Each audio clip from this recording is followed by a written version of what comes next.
Hi everyone, Eric Watson here, freelance writer, player of games, writer of words, recorder of videos, and tabletop role-playing aficionado. Welcome to another DM's Guild review, my written and video view series where I take a look at the adventures and supplemental material at the Dungeon Masters Guild website. This video I'll be reviewing a 2-in-1 bundle, Volo's Tome of Ancient Archetypes, which includes Dwarvish Archetypes, 12 subclasses from the Stout Folk, and Elvish Archetypes, 12 subclasses from the Fine Folk. Both products are designed by Christian Eichhorn and Christopher Walz for Dungeons & Dragons 5th edition. Review copies have been provided for the purposes of this review. If you enjoy my videos, consider using my affiliate links for your DM's Guild shopping and supporting me via patreon.com/roguewatson. Shouts to Platinum patrons Andrew, Joe, Will, Tiny Dancer, Nick, Andy, Chris, Manuel, Basil, and Nick C. And Gold patrons RPG Papercrafts, Charming Grenade, Pretty Boy Numa, Marcos Dade, Vicente, Gilberto, Sean A.K., Cert 2B, Adam, Deathers Lounge, Sam, Arash, Olympus Buds, and Jerome. Thank you all very much for your support. So as I mentioned in the intro, I got review submissions for 2 products that were bundled together, and then they were released separately, and now I see that they have since been bundled together as an option. So the way I've organized this review is I'm basically reviewing both products under one review. So you can find both of these products, which is Dwarvish Archetypes and Elvish Archetypes. They're 2 separate products. You can find them separately on the DM's Guild, or you can find them bundled together as Volo's Tome of Ancient Archetypes. So hopefully that'll cure any kind of confusion that you have. So I'm just going to review them one at a time, but essentially, as you can see from the title, they offer new subclasses. Each one of these adds 1 new subclass for each of the 12 classes, and they are thematically tied to the very classic fantasy races of dwarves and elves, and I think they've done a really excellent job of utilizing what these races are all about in the Forgotten Realms lore, as well as adding some pretty cool mechanical abilities and some new systems, as well as obviously utilizing systems that already exist. I'm a big fan of doing subclasses versus classes, especially in 5e when we've got 12 classes now. All of them cover a variety of playstyles, and I think it's the subclasses where you can really just further specialize and define that class. So I'm always kind of more of a fan of looking at subclasses versus classes in general. I think this does a really good job of looking at each one of those and then utilizing the things that you like about that particular race and applying that to the subclass. Although you don't have to, and keep in mind, 5th edition, you don't have any of those prerequisites anymore. That's something that I think is a big advantage to 5e. It used to be only certain races could be certain classes. Off the top of my head, I think Arcane Archer had to be elf or half-elf. I think there was some kind of warrior dwarf that had to be a dwarf. And if you go back even further in D&D editions, and I'm just going off video games, I didn't really play much physical, actual tabletop D&D, but I think there were only certain races could multi-class and all that, and certain races had their favored races for multi-classing. So none of this actually requires you to play those certain races. They're just leaning towards utilizing that concept. And you could be a human that grew up in elves in elvish society, and you just happened to was trained here, and I think that's a cool backstory. So I like that that's not there, because obviously it's not a part of 5e. All right, so let's go over these archetypes. First of all, really awesome professional layout throughout. It's well edited, it's well written. We have cool original artwork for about half of the new subclasses, so we get about 6 new pieces of original character art for each of them, which is pretty good. Obviously it'd be wonderful to have an actual art for all of them, but if we're not getting that, then I think half is still a pretty good ratio. I also appreciate that it's bundled as Volo's Tome of Ancient Archetypes, and Volo is actually a character in there. He's got his little prologue at the beginning that explains dwarves, and then the elf one obviously explains elves. And then he's got little fun flavor text at the beginning, and then a huge amount of description. So I really love that it's not purely mechanics driven. In fact, if you look at this example for the very first one, the Barbarian Path of the Skull Smasher, this entire first page is just pure background, lore, and role-playing stuff, including it does the really fun thing from Xanathar's, where it includes a table to help flesh out your character's backstory, and specifically when it comes to that class. So all of them have that, which is a thing from Xanathar's, where your class kind of includes some special, it might be like a certain token or a certain element of your backstory or something that helps create that story of you becoming this subclass, because most of the subclasses, you don't start at first level. You attain it at usually like second or third level. I think there's Wizard and Warlock are the ones that you need to do at first. I guess Sorcerer too, the ones that kind of are like a part of you. It's like the reason you join that class. So I really like all the presentation aspect is absolutely fantastic. I guess we'll go over a brief overview of the ones that I liked and ones that I did not so much like, and then I'll tell you, and you can kind of tell from there the ratio and how I thought about the product in general, because as much as I like the presentation of it, obviously it comes down to, well, how good are these actual subclasses. Barbarian Skull Smasher is freaking awesome. This is one of the coolest, maybe the coolest Barbarian subclass I have ever seen. It's got a really cool ability where you defeat monsters, or people I guess, and you take their bones, and then those bones act as buffs. You can have up to 3 of them. One of them increases your hit points by the hit die of that original monster, which is a cool like Monster Hunter quality aspect to it. You can fight stronger monsters and get more hit points. You can gain resistance that monster had, and you can gain spells that monster had, although I kind of wish that the spell casting was based on Constitution versus Charisma, because I can't imagine many barbarians would have a decent Charisma. At 6th level, you can use these bones, which keep in mind, these bones do buff you during a short rest. You have to like attune to them like a magic item. You can expend one of them to raise an undead ally. I think it's a specter. And then at 14th level, you can expend a bone to actually cast Revivify as like a bonus action. So it's just a really cool mechanic that drives home how cool these like literal bones are, but they offer all these cool mechanical bonuses as well. So that's just a great example of how well a subclass treats all of these different abilities and ties them into creating a really, really interesting subclass with just fun abilities and ideas. So that's probably one of my favorite ones out of the entire bunch, which is a shame that we kind of started with it. Excuse me. Bard. One thing that always bugs me about the 5e Bard is you don't feel like you're actually like doing Bard stuff. You just feel like you are a hardcore spellcaster who can expend Bardic Inspiration, which I've never been a big fan of. And I think the College of Battle of Hymns tries to at least do something, and fairly well. You can make a performance check as an action and expend a use of your Bardic Inspiration, and then you gain these abilities. Excuse me, I got some cotton in my throat.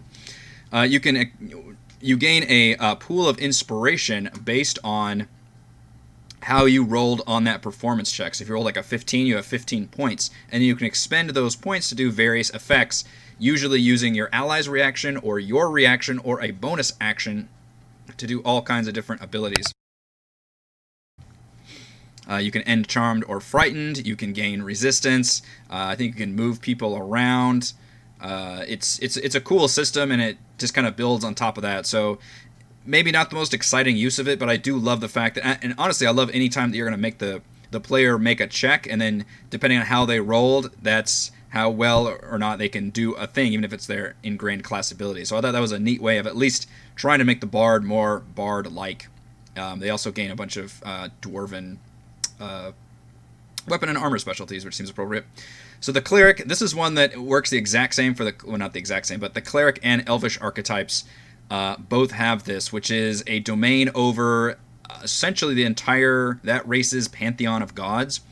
And both of them at first level, whenever you finish a long rest, you can choose to basically devote yourself to any one of the deities in the pantheon, and that deity then gives you a certain kind of ability. It might buff a weapon up, or give you a certain kind of spell, or give you some kind of proficiencies, and some of them even have prerequisites, kind of like their invocations almost, but you can only choose, I believe, one at a time, and then at 6th level you can choose 2 of them, which is pretty neat. And then at 17th you gain 3, so it's all based around this. And I love the point that you can basically pick and choose every long rest depending on what abilities that you want. It's a cool system, and it's a good way of, again, tying into the racial theme of the entire pantheon of gods. And when we do the elf one, you'll see the elf one works exactly the same. It's called whatever their elvish pantheon is, but it's the exact same concept where it's a bunch of the elven gods, and you can choose which one you want to devote yourself to.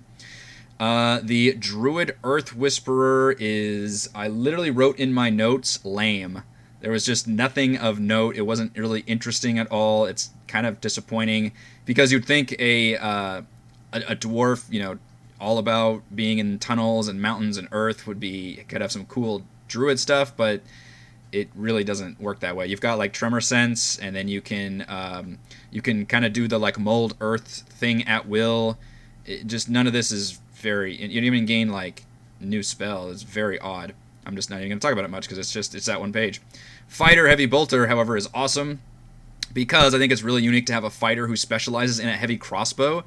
And at 3rd level, and then again at later levels, I believe, you can take all these modifications to mod your crossbow. You literally, at 3rd level, you gain a +1 heavy crossbow, and then you gain a bunch of mods for it, which can be like attaching a blade to the crossbow to make it a melee weapon. You can have a harpoon. You can have a flamethrower, an acid bomb. You can have a spring that lowers your crit chance or raises it from just on a 20 to a 19 or 20. But if you roll a 1, it breaks, and then you have to repair it.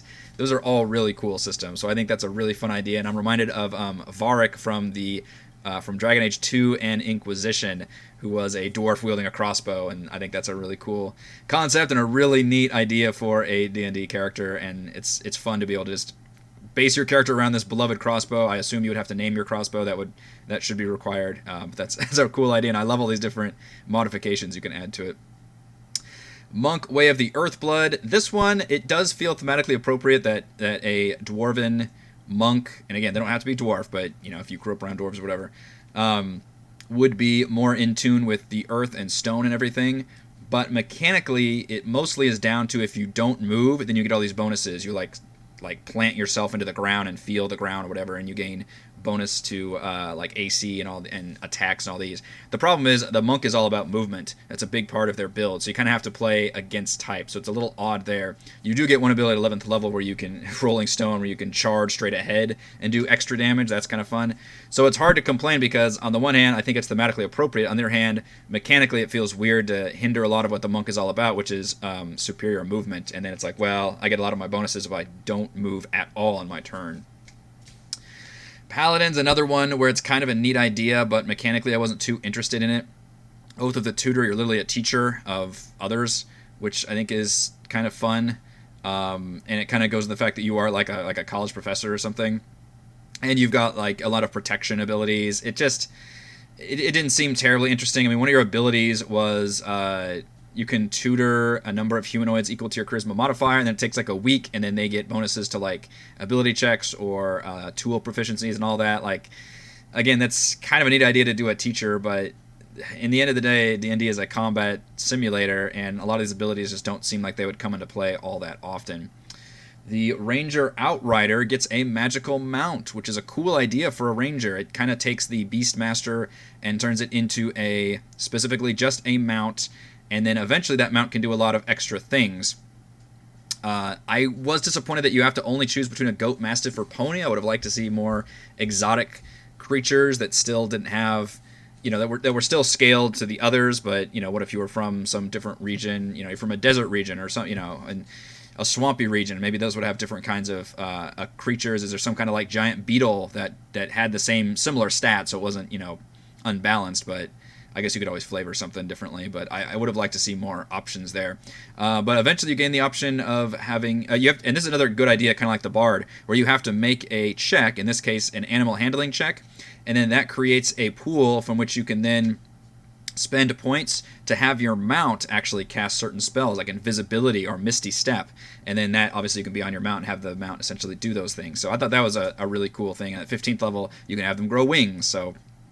cool concept for a ranger. You just married to this cool unique mount. I just wish we had different options. A few more options there, but you can see there's the Volo's little sidebars here, and this is a good example of how to do these correctly, because they're still very much in a handwritten style, but they're not in such a font that I can't freaking read it, which is how a lot of DM's Guild creators tend to make these. It makes them very difficult to read. This is not one. This is very easy to read. They're very fun. They're very well written. Huge thumbs up to all the Volo stuff. The Rogue Envoy is unfortunately not the Envoy from Altered Carbon, which is the complete badass. This is basically a diplomat, and I read it twice over, and you have no combat abilities. Again, D&D, mainly a combat simulator with a few other, obviously you can all role play however you want, but all the mechanics are almost all in combat and making skill checks to do things in dungeons and all that. It makes it really interesting and kind of bold to make a class that is entirely, again, it's a subclass. You still have your main class and all those abilities. You'll have sneak attack and all that, but all of your subclass abilities are extremely situational. They're only going to come up in like towns, and only if we're going to work with your DM, and your DM kind of knows ahead of the time to do that stuff. So it's a weird choice. I mean, we've already got the Rogue Inquisitor. I think it's the Inquisitor, or is it the Mastermind? I mean, it seems like they already have a lot of ones that kind of have this idea, but even those guys have some abilities they can do in combat. So I was a little disappointed in the Envoy. Sorcerer or Melder is specifically a Metallurgy Sorcerer, which I think is cool because, again, we already had like the Stone one for Druid and for Monk, so I'm glad we didn't just do Stone again. This is specifically Metal, so you gain like the Heat Metal spell. You can spend, I believe, Sorcerer, or no, it's actually free. You can just spend days making a medium armor, and then you can use sorcery points to turn that medium armor into metal wolves that just like transform off of you and attack, which is really freaking cool. So neat idea for a kind of armored up sorcerer who specifically works with like metal. Warlock, you are your patron is the god of the Lord of Flames, ruler of the Undying Pyre, Koseth. And it's a huge fire-themed sorcerer, basically. You're turning your warlock into a fire-themed sorcerer, which is pretty easy to look at how powerful that can be. You can use you can overcome enemy resistances and immunities. Obviously, you gain bonus fire spells. There are specific fire invocations. You can become an Avatar of Flame at 14th level and gain like flying speed and all this cool fire abilities. It's a neat idea. It almost feels like it would fit better with a sorcerer, but I think that works very well as a build in general. Finally, the wizard has a really cool idea is the Rune Forger.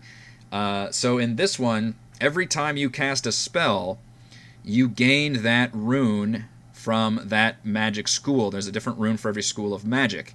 And then as a bonus action, and first of all, and when you have those runes in your book, those runes all give you bonus temporary hit points and additional, add 1 to your con saving throw for maintaining concentration. So just having the runes is a buff, but then you can spend the runes to add buffs to items, which are basically one-use items that anybody can use. So what a cool idea. Every time you cast spells, you can potentially then enchant you or your allies' various items and essentially add all these cool abilities, which are, they can do extra damage, or you can teleport.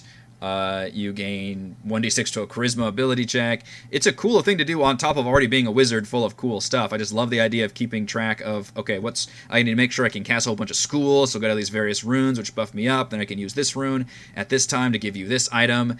And, they're all one-time use items, so it doesn't feel like it's too imbalanced. It's just a really, really cool idea and a really neat mechanic. So huge thumbs up for the Wizard Rune Forger. And those are the Dwarven archetypes. So all in all, at least 2/3 of them I was really impressed with, and the ones that I was impressed with, I was extremely impressed with too. Very, very cool. All right, still trying to keep this in a decent, brisk pace. Let's go over the Elvish archetypes.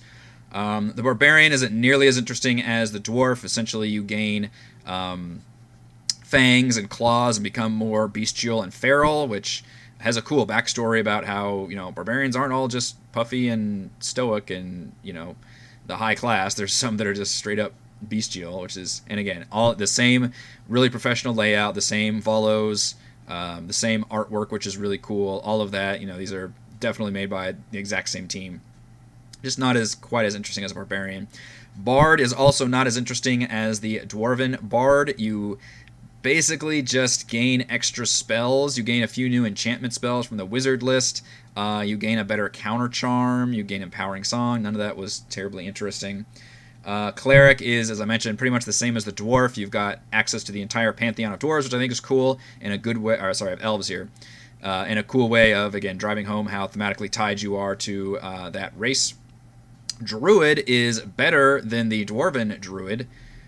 You gain a tree ally, which is pretty cool. A little awakened tree is your buddy, and then when you awaken them, you can have a whole bunch of different abilities on them, depending on You could do it as depending on what tree it is, but it actually just says just use whatever one you want to do. So they can gain more armor class or gain more, gain the ability to heal others, gain the ability to poison. So it kind of reflects the fact that there are different trees out there, and then you can actually wild shape into plants at 6th level. So pretty cool. I like that a lot better than the dwarven one.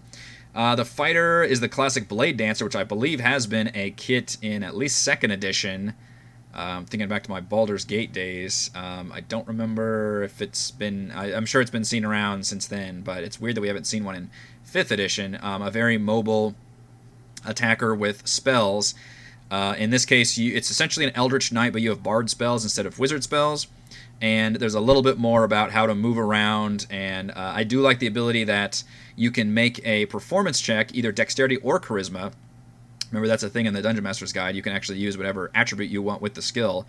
And then you can use that as your AC if it's higher than your AC for opportunity attacks. And the reason you want to do that is because one of your abilities is you gain additional attack and damage if you move toward other enemies and attack them with attacks. So you're kind of constantly moving and attacking. So mechanically, it seems like it works fairly well with the Blade Dancer. Not quite as sexy to me as the Dwarven Heavy Crossbow Wielder, though.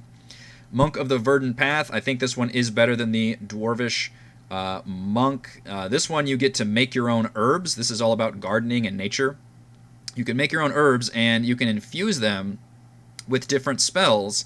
It takes key points based on the level of the spell, and they only last for an hour. So you can't just cheese it and make a whole bunch and then short rest and make a whole bunch. So they don't, they only last so long. But you can essentially turn your monk into kind of a utility wizard, really, which is pretty cool if you want to spend your key points that way. And then you gain some cool nature abilities, like you stand in sunlight and you get extra hit points, or when you attack somebody, you can have nature come up and grab them and that kind of thing. So I think it works pretty well. And again, I like the added utility here. It's something new for a monk. Paladin, unfortunately, I just don't really end up liking either Paladin from either set. So if you're a big fan of Paladins, which I think 5e Paladins are very powerful, I think it's the weakest of the subclasses from both of these supplements. In this case, you're the Oath of Grace. You're just a really proper, eloquent, elegant Paladin, which doesn't really give you all that many interesting abilities, frankly. And I don't even know how you mechanically do that. You gain, it's a whole bunch of just charisma bonuses, and you can take the dodge action when you lay on hands as a bonus action. None of that is very mechanically interesting to me. The Ranger is specifically a hunter of men, which reminds me of the elves from the Witcher series, which is a very big animosity between elves and humans. In this case, you are specifically a hunter of humans, so you gain extra spells, which I don't believe Rangers normally get, like Hold Person, Fear, and Phantasmal Killer.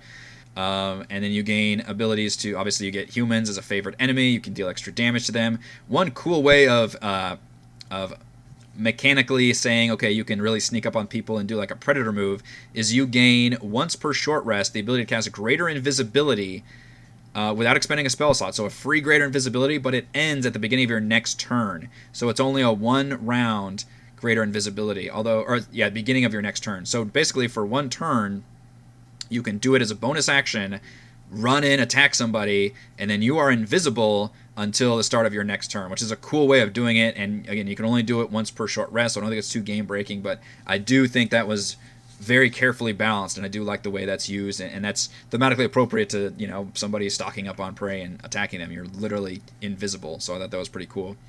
In Rogue, Silencer, so if the Ranger, what's it called, Justice of Weld and Woe is against humans, the Rogue Silencer is against spellcasters. You're specifically an anti-spellcaster attacker, which seems really powerful because at 3rd level, when you sneak attack somebody, you can just choose to prevent them from casting spells of 1st level or higher until the end of your next turn, and you automatically unconcentrate them from spells. There's no save or anything, which means you could have a rogue just run up, stab a Serac, and a Serac can't cast more than 1st level spells until the beginning of your next turn. That seems insane. Now, you do have a limited number of them equal to your intelligence modifier per long rest, so I guess that's a balancing issue, but it still feels like there should be some kind of a save in there for enemies, because that seems very, very powerful. A cool ability for this one is at 13th level, you can steal buffs. Now, this one does require an actual skill check, but I think that's a really fun ability, is when you And it's just an action, but you can just steal, like, haste or bless or something powerful from somebody else and take it. That one is once per short rest, so I thought that was pretty cool. Sorcerer Court-Blooded is a very cool sorcerer. This one is tied to the Feywild and the fact that elves, the Eladrin elves, are all with the seasons.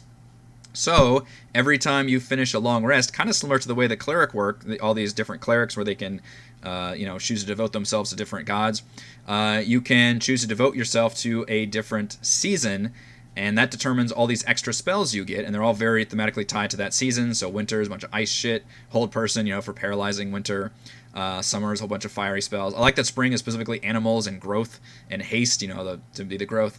Autumn is a little disappointing. I thought maybe we'd have some decaying in there, but instead it's a bunch of like wind spells. And then you get a lot of like barbarian style auras, whatever that. There's one of the barbarian paths they added, I forget which one, adds like auras around you whenever you rage. This is kind of similar to that one with the different seasons there. So I thought that was a very cool concept. And the fact that you can change them around, and you can actually cast any of these spells using sorcery points instead of spell slots, which is also pretty nifty. Warlock, Patron of the Green Isle. Your patron is like this ancient elvish land, which is specific to elves. And you have all these abilities that draw from the ancestral history of different elves. So one of them is like from nomadic moon elves, you learn Far Step. For sun elves, you have advantage on a bunch of charisma checks. Your signature abilities, you can create this Ward of Interdiction, which is just this, I guess, sphere, this safe haven that you can protect people in, and other enemies have to make a charisma save or not even be able to enter it, or if they do enter it, they take damage. But it does seem, it didn't seem too interesting for me personally, but it does seem like it does a good job of tying in a lot of the elvish lore together. So I thought that was kind of cool, and you get new invocations as a warlock as well that have to do with elves. The Wizard Olin Gasir, again, don't ask me about any of this lore stuff because I'm not terribly involved in that. This one is pretty simple, but I also think pretty effective. Basically, at second level, you gain a bunch of secrets, which have to do with the fact that you are, really into studying elvish history. And the secrets are just a table of a whole bunch of like different things. You gain different spells, you gain different buffs and advantages, you can learn languages, you can gain proficiencies, and you can gain multiple ones, and then you gain them as you level up. You gain additional ones at 5, 8, 11, and 14. So that's pretty much the entire class. You just gain all these different. So maybe not as compelling or interesting, but I still think it's pretty effective for showing off the fact that you're all about elvish history. And that's it. And again, I think the elves have really, really good classes. If I had to choose between the two of them, I think I would choose the Dwarvish Archetypes as being more interesting overall, but both of them have a really good ratio of ones that I liked compared to ones that I wasn't as fond of. So let's go over my pros and cons for Elvish Archetypes and Dwarvish Archetypes. Pros, great character art for about half the archetypes. Really cool that we get original new character art throughout. Pros, highly thematic subclasses with fun mechanics. That's the whole thing. Pros, lengthy descriptions and fun flavor text by Volo throughout. I really liked the introduction. Some of them have more intros than others, but especially this huge prologue here, which is really nice, showing off, like, why are elves cool?